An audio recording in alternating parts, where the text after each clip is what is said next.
नमस्कार विद्यार्थी मित्रांनो, या SYBAच्या प्रकाशन व्यवहार आणि संपादन या पेपरमध्ये आपल्याला आता दुसऱ्या घटकाकडे वळायचं आहे। दुसऱ्या घटकाचं जे नाव आहे ते ग्रंथ निर्मिती प्रक्रिया। आता या ठिकाणी ग्रंथ निर्मिती होत असताना ज्या काही या वेगवेगळ्या मुद्द्यानुसार आपल्याला या ठिकाणी आज विचार करायचा आहे। ग्रंथ असेल किंवा साहित्यकृती असेल, ही निर्माण होत असताना या ठिकाणी कोणकोणते वेगवेगळे त्या ग्रंथावर, त्या साहित्यकृतीवर संस्कार होतात, तेच संस्कार आपल्याला या ठिकाणी पाहायचे आहेत। आता असं म्हटलं जातं, ग्रंथ हेच गुरु। म्हणजे लेखकाने एखादा ग्रंथ लिहिल्यापासून त्याला पुस्तक रूप लाभण्यासाठी किंवा लाभण्यापर्यंतची जी काय प्रक्रिया आहे, ही प्रक्रिया म्हणजेच ग्रंथनिर्मिती प्रक्रिया किंवा पुस्तक प्रकाशन प्रक्रिया असं या ठिकाणी म्हटलं गेलं आहे। आता ही प्रक्रिया वाचकांपर्यंत हा ग्रंथ पोहोचवून नेण्याचं काम करीत असतात। आता एक प्रकारे लेखकाच्या अभिव्यक्तीला प्रसारित करण्याचं किंवा ग्रंथाच्याद्वारे प्रकाशित आणण्याचं काम जे ग्रंथ प्रकाशन होतं। आता ही ग्रंथ निर्मितीची प्रक्रिया कशी होते एकंदरीत, तर जो काही ग्रंथ आहे, जी काही साहित्यकृती आहे, ती साहित्यकृती या ठिकाणी लेखक या प्रकाशन संस्थेकडे घेऊन जातो आणि मग प्रकाशक त्या ठिकाणी ही सर्व साहित्यकृती, ती हस्तलिखित असेल, DTP असेल, ही सगळी साहित्यकृती जी आहे ती वाचतो। म्हणजे ग्रंथ, लेखक, वाचक यांना जोडणारा महत्त्वाचा दुवा असतो तो प्रकाशक असतो।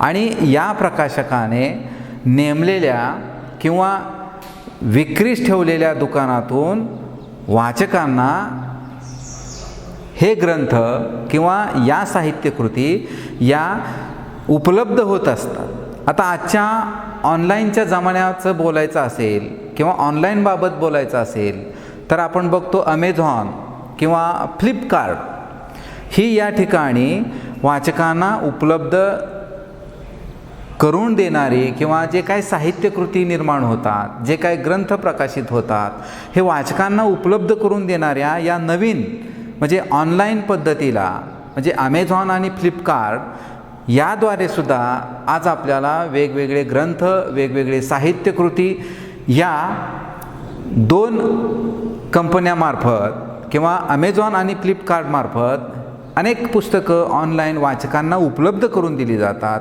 म्हणजे ही विक्री आणि पोच करणारी ऑनलाईन दुकानंच आहेत असं म्हटलं तरी चालेल। प्रत्यक्ष असेल, अप्रत्यक्ष असेल किंवा भासमान दुकानात हे जे ग्रंथ आहेत हे पोहोचवण्याचा जो काय प्रवास आहे, हा प्रवास म्हणजे वाचकाला एक वेगळ्या प्रकारचा आनंद देतो। आणि या ठिकाणी म्हणूनच आपल्याला आता ही ग्रंथ प्रक्रिया कशी होते हा या ठिकाणी समजून घेण्याचा भाग आहे। आता लेखकाचं जे काही लेखन आहे, मग ते कथा असेल, कादंबरी असेल, काव्यसंग्रह असेल, नाटक असेल, प्रवास वर्णन असेल, अनुवादित साहित्य असेल, विनोदी साहित्य असेल, जे काही लेखकाचं लेखन आहे ते प्रकाशकाकडे येण्यापासून ते पुस्तक रूपापर्यंत प्राप्त होण्यासाठी वाचकांच्या हाती पडेपर्यंत ह्या सगळ्या दीर्घ प्रक्रियेमध्ये या अनेक घटकांचा समावेश होतो। आणि मग या सर्वांच्या संस्काराचा किंवा कला असेल, कौशल्य असेल, असा हात फिरूनच मग हे सर्व पुस्तक वाचकांच्या हाती पडत असतं। म्हणजे ही प्रक्रिया आहे ती हळूहळू टप्प्याटप्प्यानं पुढे जात असते। म्हणून या ठिकाणी ग्रंथनिर्मितीची प्रक्रिया ही कशी होते, यामध्ये लेखक प्रकाशक संपर्क व्यवहार कसे होतात, हे या ठिकाणी आपल्याला आता पाहायचं आहे। तर लेखक हा या प्रक्रियेत तर अत्यंत महत्त्वाचा म्हणजे घटक आहे। त्याचबरोबर प्रकाशकही या ठिकाणी अत्यंत महत्त्वाचं आहे, कारण लेखकाच्या पुस्तकाचं जे काही लेखनाचं पुस्तक आहे ते या ठिकाणी तयार करून प्रकाशक काय करत असतो, व्यवसाय करीत असतो. आता या ठिकाणी मी एका प्रकाशन संस्थेचं उदाहरण देईन. जे काय मनोविकास प्रकाशन संस्था आहे, या संस्थेचे प्रकाशक काय म्हणतात, तर कधी लेखक प्रकाशकाकडे येतात, तर कधी प्रकाशक लेखकाचा शोध घेतात.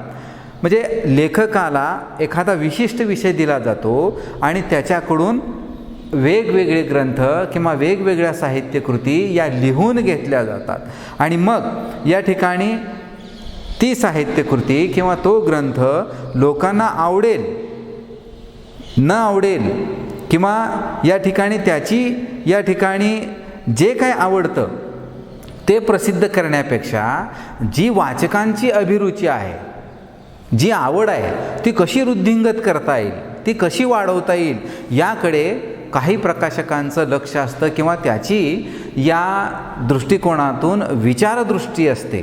मग असे प्रकाशक काही लेखकांना लिहिते करतात आणि मग अशा समाजामध्ये असलेल्या प्रतिभावंतांना अशा प्रकारे एक चालना मिळते आणि चालना मिळाल्याबरोबरच मग अनेक नवनवीन कल्पना, नवनवीन विषय, नवनवीन प्रकल्प हे राबवून या ठिकाणी काय होतं, तर इतरांना दिशा देण्याबरोबरच या ज्या साहित्यकृती आहेत, या साहित्यकृती या समाजातल्या या विविध लेखकाकडून काय केल्या जातात, लिहून घेतल्या जातात आणि अशा या प्रसिद्ध करण्याचं काम, प्रकाशित करण्याचं काम, ग्रंथनिर्मितीचं काम प्रकाशन संस्था ही करीत असते. आता या ठिकाणी जे काही वेगवेगळे जागतिक कीर्तीचे जे काही स्वरूप या ठिकाणी प्राप्त झालेले लेखकसुद्धा आपल्या महाराष्ट्रात आहेत, काही भारतात आहेत.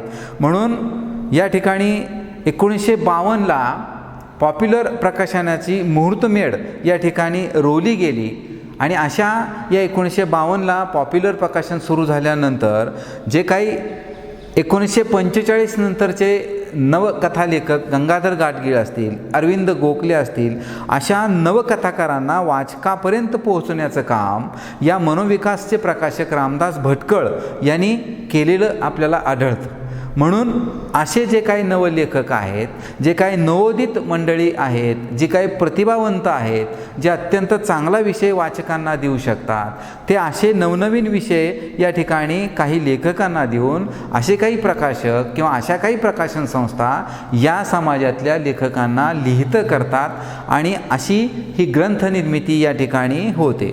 आता या ठिकाणी लेखकाचं उत्तम संवाद असणं, सुहृदय व्यवहार असणं हे प्रस्थापित करत असताना जो काही मलपृष्ठ आहे, या मलपृष्ठावर या प्रकाशनापूर्वीच काही प्रकाशन संस्था काय करतात, तर व्यवहार प्रकाशित करताना, व्यवहार प्रस्थापित करत असताना या ठिकाणी वेगवेगळे जे काही करार असतात ते करार या ठिकाणी सांगितले जातात. आता जे काही मलपृष्ठ आहे, जे काही मुखपृष्ठ आहे, हे प्रतिभावंत जे काही चित्रकार असतात, या चित्रकाराकडून संबंधित जे पुस्तक आहे त्या पुस्तकाला अत्यंत आकर्षक मुखपृष्ठ हे या म्हणजे चित्रकाराकडून किंवा काही प्रकाशन संस्थांमधून असे चित्रकार असतात, म्हणजे अशी जी माणसं असतात अशा प्रतिभावंताकडून मुखपृष्ठ तयार केलं जातं आणि त्याद्वारे हे पुस्तकांचं मुखपृष्ठ आधी तयार होणं आणि ते लेखकाला पसंत पडणं किंवा ते या ठिकाणी प्रकाशकाला पसंत पडणं, म्हणजे या गोष्टी या ठिकाणी अत्यंत महत्त्वाच्या आहेत. म्हणून लेखक आणि प्रकाशक यांचा जो व्यवहार असतो तो व्यवहार हा विचारविनिमयाशी, एकमेकांशी निगडीत विचारविनिमय करून हा या ठिकाणी होत असतो. जे काही नवीन किंवा प्रभावी, जे काही नाविन्ययुक्त या ठिकाणी जे काही नवनवीन गोष्टी या प्रकाशन संस्थेत नव्या काळानुसार निर्माण होतात. आता एक उदाहरण या ठिकाणी देता येईल की ज्ञानपीठ ज्या ज्या लेखकांना पुरस्कार मिळालं त्या या 4 लेखकांपैकी वि. स. खांडेकरांचा अपवाद वगळता सर्व प्रकाशन संस्थेचे जे काही लेखक आहेत, ही बाब या ठिकाणी प्रकाशन व्यवस्थेमध्ये एक आदर्श रूप दाखवणारी आहे असं म्हटलं तर काही वावगं ठरणार नाही. म्हणून सुयोग्य मांडणी, प्रकाशकांची पुस्तकांचा घाट बदलणं, उत्तम मुखपृष्ठ तयार करणं, नवनवीन प्रभावी चित्रकार मागून या ठिकाणी सुंदर कलाकृती निर्माण करणं, या गोष्टी अत्यंत महत्त्वाच्या आहेत. म्हणून असंख्य या ठिकाणी प्रकाशन संस्था अशा नवनवीन लेखकांना लिहितं करते. म्हणजे एकंदरीत तात्पर्य काय, तर जे काही या ठिकाणी ग्रंथ प्रकाशन प्रक्रियेत लेखक असतात, प्रकाशक असतात, यांच्यात ज्या काही या ठिकाणी एक व्यवहार होत असतो, असा जो व्यवहार आहे तो व्यवहार होणं अत्यंत महत्त्वाचं आहे. आणि अशा व्यवहारावरच लेखक आणि प्रकाशक यांचा एक समन्वय घडत असतो. आणि या ठिकाणी माणुसकीचा एक व्यवहार प्रस्थापित होण्यासाठी अधिक महत्त्व याला दिलेलं असतं. आता या ठिकाणी प्रकाशन व्यवहार वाचकांची बुद्धी असेल, भावनेशी निगडीत असतो. म्हणून राजहंस प्रकाशनाचे जे काही दिलीप माजगावकर आहेत, हे या ठिकाणी काय म्हणतात, तर प्रकाशन संस्था ही काही लेखकामुळे मोठी होते. अर्थात यापूर्वी आपण प्रकाशन संस्थाचं प्रक्रिया, कार्यप्रणाली या गोष्टीमध्ये किंवा या टॉपिकमध्ये आपण या गोष्टीचाही उल्लेख केला होता की काही ज्या प्रकाशन संस्था आहेत त्या लेखकामुळे मोठे होतात, पण काही प्रकाशन संस्था या कधीकधी म्हणजे याविरुद्ध असतं. म्हणजे लेखकामुळे काही प्रकाशन संस्था मोठ्या होतात आणि काही प्रकाशन संस्था या लेखकामुळे मोठ्या होतात, असं या ठिकाणी दिसून येतं. काही चांगले लेखक या ठिकाणी समाजामध्ये असतात, आपल्या राज्यात असतात, आणि मग या ठिकाणी जे काही राजहंस प्रकाशन आहे ते अशा मान्यवर लेखकांनी फार मोठं किंवा प्रसिद्ध झालेलं आढळतं. म्हणजे राजहंस प्रकाशनाला या महाराष्ट्रातले अनेक मान्यवर लेखक या ठिकाणी मिळाले आणि अशी प्रकाशन संस्थेची जी काही प्रसिद्धी आहे ती या लेखकामुळे झालेली आढळते. म्हणून राजहंस यश हे संघभावनेचं यश आहे असं या ठिकाणी दिसतं. म्हणजे अशा शब्दामध्ये या ठिकाणी दिलीप माजगावकरांनी ही जी काही एक कृतज्ञता व्यक्त केलेली आढळते. आता प्रकाशक आणि लेखक यांच्यामध्ये एक करार होत असतो. आता हा करार कसा आहे, प्रकाशन व्यवसाय हा जसा जसा विस्तारत जातो तसा तसा या ठिकाणी लेखकाचाही परिवार वाढत जातो. मग लेखक असेल किंवा प्रकाशक असेल यांच्यामध्ये जो काही पुस्तकाचा विषय आहे, जो काही आशय आहे, त्यानंतर या ठिकाणी सर्व बाबतीत चर्चा होते आणि मग पुस्तक छापण्याचं निश्चित होतं. आणि ही जी पहिली पायरी निर्माण होऊन लेखक परिवार जो काय असतो तो लेखक परिवार काय करतो, तर अशा या लेखक परिवारांना या प्रकाशकांशी बोलणं करावं लागतं. आणि हा लेखक परिवार वाढत जाण्यासाठी लेखकाचं मानधन देण्याची पद्धत सुरू आहे आणि पुस्तकाचं स्वामित्व किंवा हक्क याच्याशी करार दिला जातो, त्याचं मानधन ठरलं जातं आणि कॉपीराईट कायद्यासंबंधी चर्चा करावी लागते आणि लेखकाला द्याविषयी पुस्तकाच्या किती प्रती आहेत त्याविषयी करार करावा लागतो.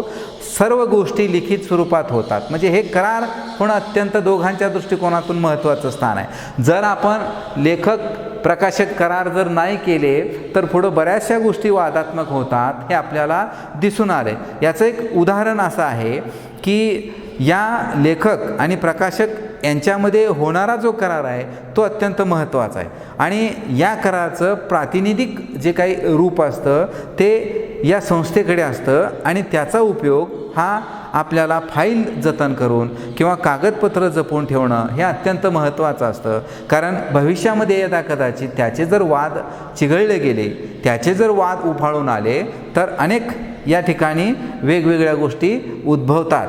म्हणून तोंडी व्यवहार करणं हे महाकठीण बनतं. म्हणून याची जर आपण कराराची दक्षता नाही घेतली तर भविष्यामध्ये अनेक प्रश्नांची सोडवणूक करता करता नाकेनऊ येतं, म्हणजे महाकठीण होतं. म्हणून या संदर्भात जे काही प्रसिद्ध लेखक शिवाजी सावंत आहेत याची मृत्युंजय नावांची जी कादंबरी आहे ही मेहता पब्लिकेशन आणि कॉन्टिनेंटल प्रकाशन या दोन प्रकाशन संस्थेमध्ये स्वामित्व हक्कावरून उभा राहिलेला वाद हा सर्व परिचित आहे.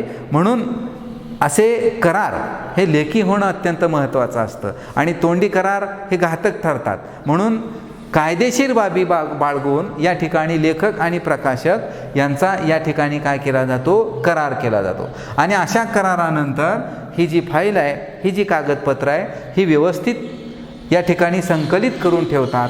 जर या कागदपत्रांमध्ये आपण जर करार नाही केले किंवा तोंडी व्यवहार केला तर भविष्यामध्ये अनेक संकटं उभा राहतात. म्हणून प्रकाशक आणि लेखक हे करार होणं अत्यंत महत्त्वाचं आहे. आता यामध्ये संपादकीय संस्कार काय होतात यापूर्वीसुद्धा आपण पाहिलेलं आहे की की या करारानंतर या ठिकाणी संपादकीय संस्कार होणं अत्यंत महत्त्वाचं असतं. आता लेखकाचं जे मानधन आहे हे मानधन हे प्रत्येक लेखकानुसार बदलतं. अर्थात जे काही लेखक असतात ते नावाजलेले असतात, प्रसिद्ध असतात, त्यांच्या कथा असतील, कादंबऱ्या असतील, चरित्र, आत्मचरित्र हे जे काही वाङ्मय प्रकार असतात ते वाङ्मय प्रकार अतिशय प्रसिद्ध झालेले असतात. महाराष्ट्रात, भारतात, जागतिक स्तरावर काही लेखक परिचित असतात. म्हणून या ठिकाणी लेखकाचं जे मानधन आहे ते मानधन लेखकानुसार बदलतं आणि लेखक आणि प्रकाशक यांच्या चर्चेतनं या गोष्टी होत असतात की मानधन किती करायचं, मानधन किती ठरवायचं. आणि जे काही अनुवादित पुस्तक असतं आणि अशा अनुवादित पुस्तकामध्ये जो काही मूळ लेखक आहे या मूळ लेखकाची परवानगी असणं आणि त्याचं मानधन ठरणं, त्याचं करार करून घेणं, याही गोष्टी या ठिकाणी अत्यंत महत्त्वाचं आहे. म्हणून जी मूळ साहित्यकृती आहे त्याच्या साहित्यकृतीचं जर मराठीमध्ये अनुवाद होत असेल किंवा इतर भाषेमध्ये अनुवाद होत असेल तर या ठिकाणी मूळ लेखकाची परवानगी आणि त्याचे मानधनाचे करार हे ठरवून ठेवणं अत्यंत गरजेचं असतं. म्हणजे या प्रत्येक प्रकाशकाकडे या ठिकाणी काही हौशी आणि काही नवलेखकांची आज गर्दी होताना दिसते. बरेचसे नवलेखक या ठिकाणी आज लिहित आहेत. आज समाजामध्ये वेगवेगळ्या समस्या जाणवत आहेत, वेगवेगळे दुःख आहेत, वेगवेगळ्या परिस्थितीशी तोंड देणारी माणसं आहेत. म्हणून या ठिकाणी प्रत्येकजण या समाजातला घटक आपापले अनुभव पुस्तक रूपाने मांडताना दिसत आहेत. मग अशा नवोदित लेखकाची संख्या वाढताना दिसते. मग अशावेळी लेखक आणि प्रकाशक हाही व्यवहार अत्यंत महत्त्वाचा आहे. म्हणून एखाद्या विषयाचा जर वाचक कमी असेल तर तो विषय लिहिणारा लेखक हा फार नावाजलेला दिसत नाही, विक्रीचं स्पष्ट चित्र दिसत नाही. अशा परिस्थितीमध्ये प्रकाशक काही नवोदित लेखकाला नकार कळवतात आणि मग काय होतं या ठिकाणी काही वेळा या पुस्तकाच्या बाबतीत काही अटी प्रकाशक घालत असतात की या लेखकाने जर यदाकदाचित एखाद्या नवलेखकाचं पुस्तक छापायचं ठरवलं किंवा प्रकाशन करायचं ठरवलं तर या ठिकाणी एक बायबॅक नावाची पद्धती या ठिकाणी काही प्रकाशक वापरतात. आता बायबॅक म्हणजे काय तर त्यांनीच अनेक साहित्यकृती किंवा ग्रंथ विकत घ्यावेत किंवा थेट रक्कम भरावी, त्याला ॲडव्हान्स म्हणतात, डिपॉझिट म्हणतात. अशी रक्कम भरायला सांगितलं जातं आणि थेट रक्कम भरण्याला या ठिकाणी व्हॅनिटी प्रेस असा शब्द या ठिकाणी वापरलेला दिसतो. आणि अशा व्यवहारामध्ये प्रकाशकाला धोका नसून तो लेखकाला धोका असतो असं या ठिकाणी स्पष्ट होतं. म्हणून पुस्तकाची आवृत्ती ही या ठिकाणी ठरली जाते. पहिली आवृत्ती ज्यावेळेस होते ती आवृत्तीमध्ये किती प्रती काढायच्या.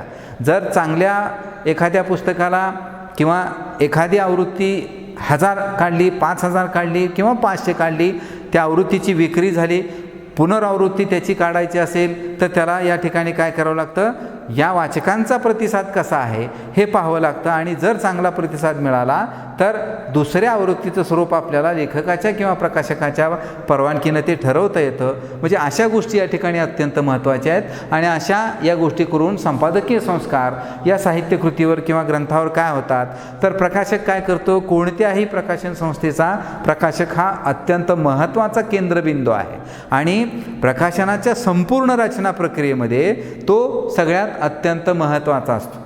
त्या प्रकाशकालाच जणू काही संपादकसुद्धा असं म्हटलं जातं. बराचसा भाग तो जणू काही संपादितच करत असतो. म्हणून या ठिकाणी त्याला या प्रकाशन संस्थेमध्ये जर संपादक जर उपलब्ध असेल, काही प्रकाशन संस्थेमध्ये प्रकाशकच काही सगळे संस्कार करत असतो, काही प्रकाशन संस्थेमध्ये संपादक नेमलेले असतात. मग प्रकाशक काय करतात, अशा संपादकाकडून या साहित्यकृतीवर किंवा या ग्रंथनिर्मितीवर हे संस्कार घडवून आणत असतो. आता ते कोणते संस्कार असतात तर एखादा संपादक प्रकाशन संस्थेमध्ये काम करणारा ज्यावेळेस त्याच्याकडे ही साहित्यकृती येते किंवा हा ग्रंथ या ठिकाणी येतो त्यावेळेस संपादक ती साहित्यकृती किंवा तो ग्रंथ संपूर्ण वाचून काढतो आणि वाचल्यानंतर मग या ठिकाणी त्यातला आशय कसा आहे, त्यातली भाषा कशी आहे, त्याची मांडणी कशी आहे, हे लेखकाकडून परत परत लिहून घेणे, त्यामध्ये दुरुस्ती करणे आणि शेवटपर्यंत एखाद्या घटनेचा, एखाद्या समस्येचा, एखाद्या विषयाचा ह्या लेखकाबरोबर चर्चा करणं हे महत्त्वाचं आहे. आणि पुस्तकाच्या बाबतीत काही डिझाईन आहे त्याच्याशी लेखकाशी चर्चा करावी लागते, मुखपृष्ठ कसं आहे त्याच्याशी चर्चा करावी लागते आणि अशा या संस्कारामधून लेखकाकडून पुन्हा पुन्हा या साहित्यकृतीचा लेखन करून घेतलं जातं आणि मग त्यामध्ये वेगवेगळ्या दुरुस्त्या सांगितल्या जातात आणि वेगवेगळी जी ग्रंथबांधणी आहे, जे मुखपृष्ठ आहे, वेगवेगळे संस्कार आहेत, आतील रंगीत चित्र आहेत, अशा सगळ्या गोष्टी या ठिकाणी लेखकाशी चर्चा करून, प्रकाशकाशी चर्चा करून ठरवल्या जातात आणि मग या ठिकाणी ही सगळी जबाबदारी ही संपादकाची असते आणि संपादक ही सगळी जबाबदारी पूर्ण पार पाडतो आणि अशी पूर्ण पार पडल्यानंतर त्याला योग्य कव्हरिंग करून घेणं आणि सगळी कव्हरिंग करून घेतल्यानंतर याला या संपादकांनी अशा केलेल्या कार्यालयात संपादकीय संस्कार असं म्हटलं जातं आणि अशी ही संपादकीय संस्कार या ग्रंथावर किंवा साहित्यकृतीवर होत असते. पुढचा जो भाग आहे तो DTP आहे, टायपिंग करणं. सध्या संगणकीय प्रणाली अत्यंत वेगवान आहे हे आपल्याला सर्वांना माहितीच आहे. आता आपला संपादकीय संस्कार झालेला जो लिखित मजकूर आहे तो DTP करणं म्हणजे आता आपल्याला काय करायचं आहे, पुस्तकाच्या रूपात ते छापायचं आहे. म्हणजे एकंदरीत संपादकाचे संस्कार झाले आणि संपादकाच्या संस्काराकडून लेखकाशी चर्चा करून ती सगळी साहित्यकृती, त्यातला आशय, त्यातली भाषा, याची निवड वगैरे सगळ्या गोष्टी ह्या जुळवून या ठिकाणी काय होतं मग तर पुढचा जो टप्पा आहे तो DTP करणं आणि DTP करणं म्हणजेच टायपिंग करणं. मग अशा वेळेस जो प्राप्त लिखित मजकूर आहे, अशा प्राप्त लिखित मजकुराला या ठिकाणी या प्रकाशन संस्थेमध्ये काम करणारा जो DTP ऑपरेटर आहे, संगणक चालवणारा जो काय ऑपरेटर आहे, तो काय करतो, सगळी साहित्यकृती किंवा ग्रंथ हा टाईप करतो आणि टायपिंग पूर्ण झाल्यानंतर एका कागदावर प्रिंटआउट काढलं जातं आणि प्रिंटआउट काढून या ठिकाणी मूळ लेखक जो आहे त्याच्याकडे मुद्रित शोधनासाठी ही साहित्यकृती किंवा हा ग्रंथ पाठवला जातो आणि मग त्या ठिकाणी पुढची प्रक्रिया होते ते प्रूफ रीडिंग किंवा मुद्रित शोधन. म्हणजे मग DTP करून मुद्रित शोधनाकडे हा ग्रंथ जातो आणि मुद्रित शोधन काय करतो, आपल्याकडे जर जी संगणकीय ही जी एक प्रत आलेली आहे त्या प्रतीतील मजकूर असेल, टाईप करताना झालेल्या काना, मात्रा, वेलांटी, उकार, ऱ्हस्व, दीर्घ या ज्या सगळ्या चुका आहेत त्या चुका दुरुस्त करणं, शुद्ध लेखन तपासणं, काही वाक्य चुकलीत का पाहणं, कुठे एखादा शब्द राहिला आहे का पाहणं, या सगळ्या गोष्टी या ठिकाणी मुद्रित शोधनाकडून दुरुस्त करून परत लेखन करून DTP करणाऱ्याकडे ते पाठवलं जातं आणि मग या ठिकाणी एकदा तपासणीसाठी आलेला मुद्रित शोधक जो असतो त्याच्याकडेही सुद्धा पाठवलं जातं आणि व्याकरणिकदृष्ट्या सर्व गोष्टी पाहून ही जी साहित्यकृती आहे ही मुद्रित शोधन होते आणि मुद्रित शोधन झाल्यानंतर मग अशा प्रकारे सर्व दुरुस्ती झाल्यानंतर किंवा निर्दोष झालेला जो मजकूर आहे हा लिखित मजकूर हा पुढील टप्प्यासाठी हा पुढे पाठवला जातो. म्हणजे एकंदरीत ग्रंथनिर्मिती प्रक्रियामध्ये या वेगवेगळे संस्कार या साहित्यकृतीवर किंवा ग्रंथनिर्मितीवर होत असतात आणि असे संस्कार होऊन या वेगवेगळ्या घटकांपासून ही साहित्यकृती किंवा हा ग्रंथ पुढे वेगवेगळ्या टप्प्यावर जात असतो. पुढच्या तासाला आपण यातले कुठले संस्कार आहेत किंवा ग्रंथनिर्मितीची प्रक्रिया कशी आहे याचा पुढल्या तासाला आपण विचार करू. धन्यवाद.